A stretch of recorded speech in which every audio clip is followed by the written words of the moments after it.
So here's the deal. What is the goal? The primary goal of every single webinar that you should strive to obtain. And a lot of people make this mistake. They say, well, Jason, the goal is to sell something, right? Well, not necessarily. The byproduct of the goal of a webinar is to sell something, but listen very closely and write this down.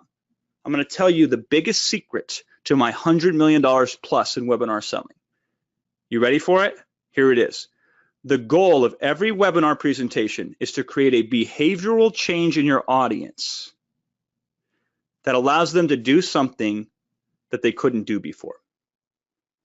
Let me say it again in a slightly different way so you can really understand this. The goal of every webinar presentation is to give somebody the ability to feel like they can achieve something that they previously didn't think they could achieve.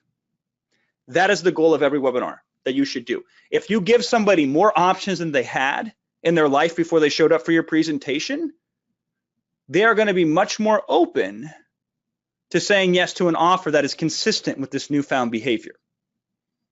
Does that make sense? It is absolutely, this is the simplest way to get webinars in a way that will make you effective with them, but nobody seems to know this. Everybody forgets this. If somebody feels scared to start a business and I make them feel confident to start a business and then offer the opportunity to start a business with me, do you think I make a lot of money in that situation? Now, here's the beautiful thing. It's less about your expertise on the subject matter, and it's more about how you control emotional states and how you give insights. And that's where the power is. And you say, Jason, I don't know how to do that yet. Well, here's the good news. It's easier than being an expert on the subject by far. It's simpler. It's much more systematic. And I will show you because I have perfected the craft. Would you like that?